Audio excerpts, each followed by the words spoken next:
Totoo nga ba naliliit ang ari ng isang lalaki kapag siya ay nag-workout?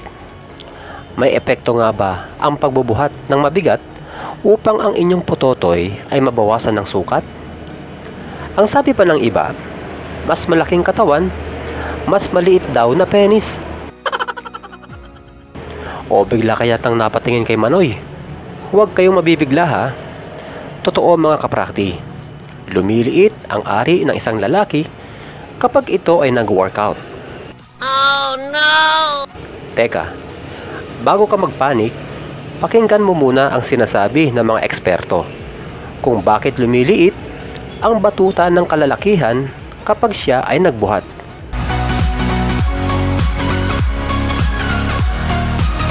Nakakalungkot mang tanggapin, totoong lumiliit ang talong ng isang lalaki kapag ito ay nag-workout o nagbuhat ng mabigat.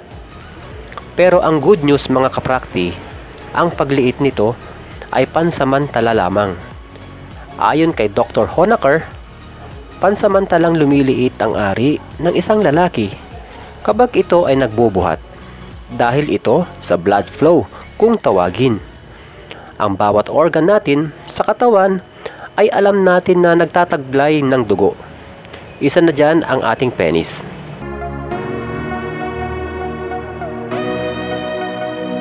Habang tayo ay nagwo-workout, ang mga dugo natin ay nagtutungo sa ating muscle at maging sa ating mga joints.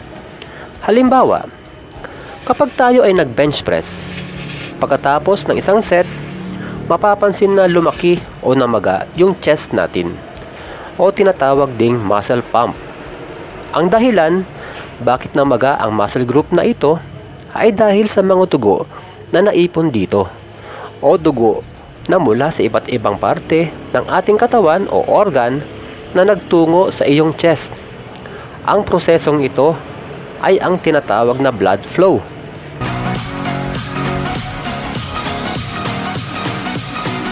Ito na nga ang koneksyon nito.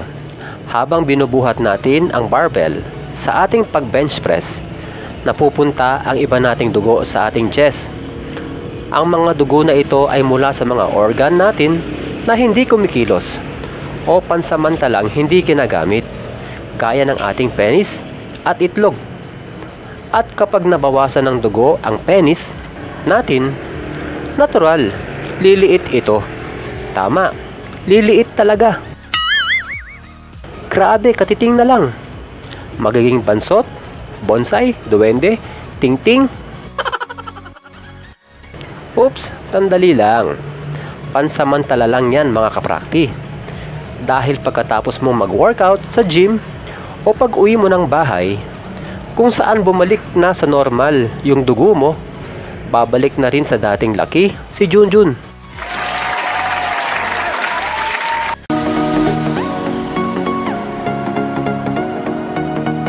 Samantala, ayon pa rin sa mga dalubhasa, meron talagang pagkakataon na permanenteng liliit ang penis ng mga bodybuilder dahil ito sa paggamit nila ng steroids. Sa mga baguhan, ang steroids ay itinuturok sa katawan ng mga nagpapalaki ng katawan upang mabilis ang pagtubo ng kanilang muscle sa loob lamang ng ilang buwan. Yun nga lang, ang steroids ay merong napakaraming side effects at isa na dyan ang pagliit ng kanilang ethics. Oh no!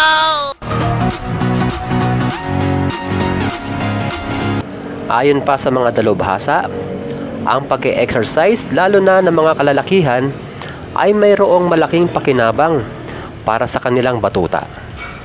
Dahil sa tuwing tayo ay nag-e-exercise, lumalakas ang ating stamina at maging ng ating puso. At dahil din dyan, kapag may laban si Manoy, sobrang tigas nito na talaga namang masasatisfied ng gusto si Mrs. Wow! Di gaya sa mga lalaking hindi nag-e-exercise o hindi nag-workout, bukod sa di gaanong katigasan ng kanilang ari, madali din itong lumambot o madaling mapagod. Oh no!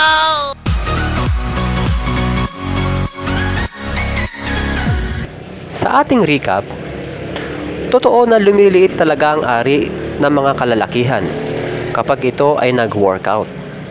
Pero ito ay pansamantala lamang dahil nangyayari ang pagliit nito habang, uulitin ko mga kaprakti, habang tayo ay nagbubuhat. Dahil ito sa blood flow at sa pag-uwi mo ng bahay kung saan bumalik na rin yung normal na daloy ng iyong dugo, babalik ulit sa dating laki ang iyong ethics.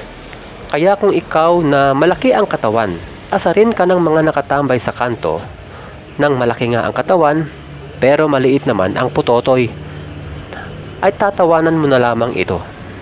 Dahil alam mo na yung totoo, ang pang-aasar ng mga taong ito ay dahil sa inggit, sapagkat maraming humahanga sa katawan mo at ito ay hindi nila kayang gawin ang maging disiplinado sa pagpapaganda ng katawan.